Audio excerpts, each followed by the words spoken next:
Indonesia harus gigit jari dalam gelaran Malaysia Masters 2023 yang berakhir pada pekan lalu. Tim bulu tangkis Indonesia harus menutup rangkaian turnamen tanpa gelar. Lalu seperti apa evaluasi yang perlu diperhatikan? Dan untuk membahasnya kami telah terhubung dengan Bung Daryadi, pengamat olahraga bulu tangkis yang juga sekaligus pemret majalah bulu tangkis. Selamat malam Bung Daryadi, apa kabar? Salam olahraga. Selamat malam Mbak Ayu, selamat malam salam olahraga. Baik, Bung, kalau kita melihat tahun ini Indonesia harus berpuas diri tanpa gelar di Malaysia Masters. Bahkan hanya menyisakan satu perwakilan saja di partai final ya. Seperti apa catatan Anda dari pertandingan seluruh kontingen Indonesia di tahun ini? Ya, saya kira ini kan sudah masuk ke bulan ke-6, artinya sudah ada 10 turnamen yang sebetulnya digelar sejak Januari yang lalu. Rangkaian BWF World Tour di tahun 2023. Jadi Malaysia Masters ini merupakan turnamen ke-10. Dari mulai pertama kali Malaysia Open. Dan dari rangkaian 10 turnamen ini, kalau kita evaluasi ke belakang, kita baru mengantongi 6 gelar juara. Jadi 4 gelar juara di nomor ganda, lewat Fajar Rian yang juara di Malaysia Open, kemudian juga di All England, kemudian Leo Daniel yang juara di Indonesia Masters dan Thailand Masters, kemudian Jonathan Christie yang menjadi juara di Indonesia Masters, serta Gregoria yang menjadi juara di Spain Masters. Dan memang masih sangat minim pastinya, karena dari 10 turnamen ini kita baru mengoleksi 6 gelar juara. Sementara di ganda putri dan ganda campuran kita belum mendapatkan gelar juara. Termasuk di Malaysia Masters, ini adalah turnamen kelima yang boleh dibilang kita nggak dapat apa-apa di tahun ini. Selain di India Open, kemudian Jerman Open, Swiss Open, Orleans, dan juga Malaysia Masters. Jadi bukan pertama kali di tahun ini kita nggak dapat gelar di turnamen. Ini artinya turnamen kelima. Tentunya ada plus minus memang dari sejumlah pemain-pemain yang kita harapkan mendulang gelar juara seperti di ganda putra, kemudian di tunggal putra kita harapkan menjadi juara, ternyata kan meleset.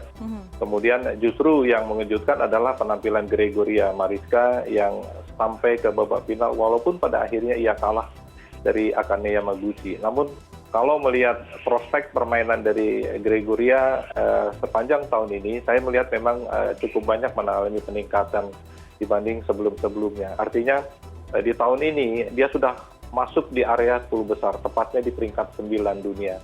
Dan kalaupun memang kalah dari Akane, kita harus akui dalam pertandingan kemarin ia kalah 21-17, 21-7. Dan sangat disayangkan sebetulnya karena Akane ini di tempat yang sama tahun lalu 2 kali kalah di Malaysia Masters yang dilanjut dengan Malaysia Open, 2 kali dalam 2 pekan kalah dari Gregoria. Artinya sebetulnya kita punya harapan besar Gregoria bisa tampil seperti tahun lalu menghadapi Akane. Namun memang yang terjadi Gregoria sendiri mengakui tidak bisa tampil maksimal karena memang ketegangan yang luar biasa yang dialami oleh Gregoria membuat dia tidak bisa mengeluarkan seluruh kemampuan terbaiknya. Artinya memang masih cukup banyak dari faktor mental yang perlu diperbaiki dari Gregoria. Di samping tadi teknik, secara teknik permainan sesungguhnya Gregoria sudah memiliki kemampuan yang cukup baik. Artinya dengan bekal dia menjadi juara dunia junior tahun 2017, sesungguhnya memang kalau dibilang sedikit terlambat ya bagaimana proses transisi dia dari junior menuju ke senior ini butuh waktu yang cukup panjang.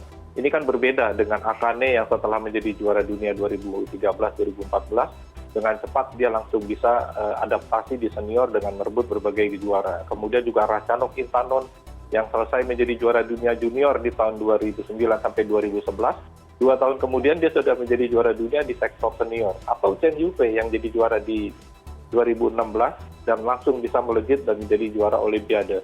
Namun proses yang dijalani Gregoria ini kan hampir 6 tahun dia harus berjibaku sampai akhirnya tahun ini dia masuk di area 10 besar dunia. Jadi saya kira memang ke depan Gregoria yang kelahiran tahun 1999 dia masih punya cukup waktu panjang untuk bisa katakanlah naik lebih tinggi lagi. Dia sudah makin terbiasa berhadapan dengan pemain-pemain yang selama ini boleh dibilang sulit untuk dia kalahkan. Tinggal beberapa nama yang masih belum dia kalahkan, seperti Ratchanok Intanon, kemudian juga masih ada An Seyang, kemudian ada Tai Tzu Ying yang masih sulit dikalahkan. Namun saya kira itu soal waktu saja Gregoria akan bisa mencapainya, Pak Ayun. Mhm. Baik, ini adalah turnamen kelima di tahun ini kita tidak mendapatkan gelar apapun ya, dan pasti kita tidak ingin hal ini berkepanjangan. Lalu sebenarnya apa sih evaluasi yang patut diperhatikan pada gelaran Malaysia Masters di tahun ini? Bukan hanya dari segi pemainnya saja, tetapi juga dari pelatih dan organisasinya, Bung. Iya, saya kira memang ini kan rangkaian panjang ya, karena sepekan sebelumnya para pemain kan full tampil ya di kejuaraan Piala Sudirman di Suzhou. Jadi mereka langsung geser ke main di Malaysia, dan pekan ini geser lagi di Thailand, nanti pekan depan geser ke Singapura dan ke Jakarta, lanjut ke Taipei. Jadi ini memang 2 bulan yang sangat melelahkan pastinya buat para pemain. Dan inilah yang harus pandai-pandainya bagaimana dari PBSI dan juga para pembina ataupun pelatih mengatur para pemain ini peak performanya ada di mana.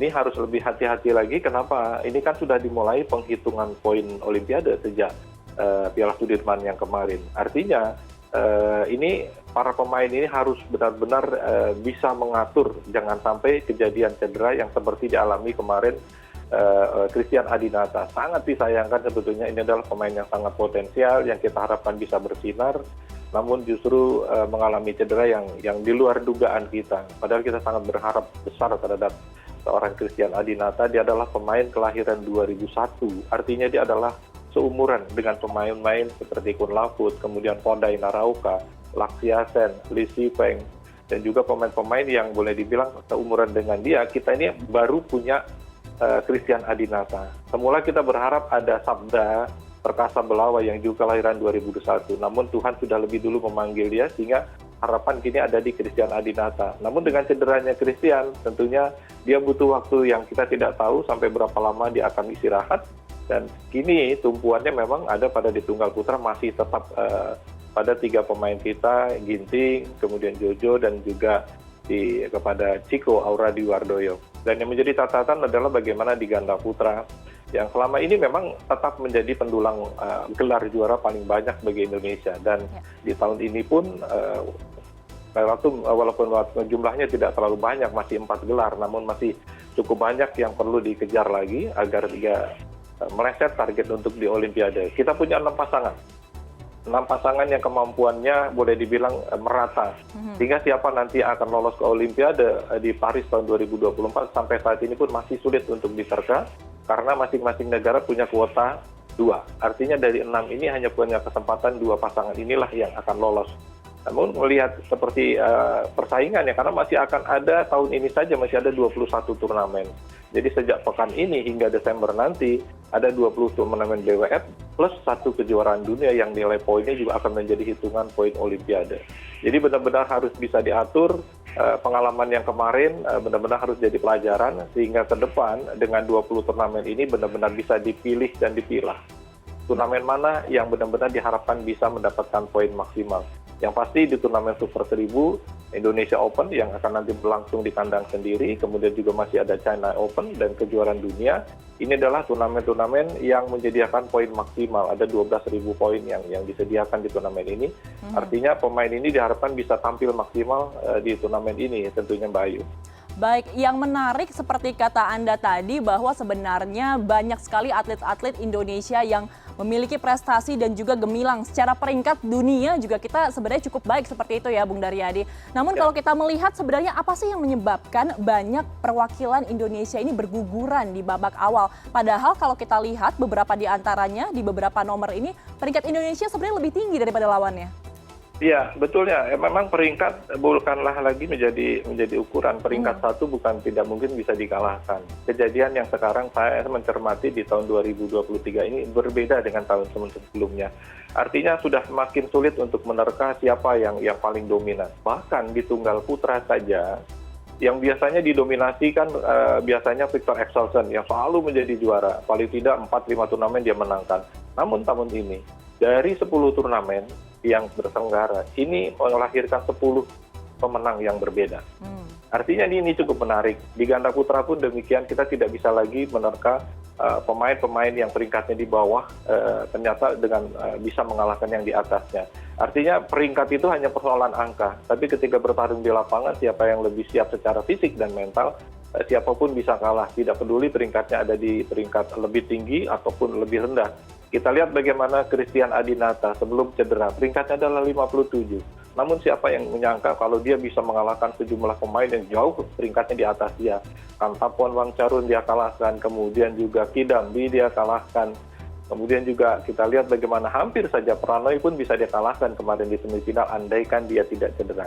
Artinya peringkat bukan lagi menjadi ukuran bahwa pemain ini peringkatnya lebih rendah, artinya dia mungkin akan kalah dengan peringkat yang di atas. Itulah kejadiannya bagaimana pemain-pemain peringkat satu yang ada tampil di Malaysia justru berguguran di laga babak awal, Mbak Ayu. Oke, baik Bung Daryadi, terima kasih banyak atas evaluasinya dan juga bagaimana tadi analisisnya terhadap performa Timnas Bulu Tangkis Indonesia di Malaysia Masters 2023. Kita berharap semoga sekarang sedang berlangsung ya Thailand Open 2023 hari ini. Kita berharap semoga nantinya kita bisa membalas dendam supaya bisa mendapatkan gelar di ajang-ajang selanjutnya. Terima kasih sekali lagi atas perbincangannya Bung Daryadi. Selamat malam, salam sehat selalu. Selamat malam, Mbak Ayu.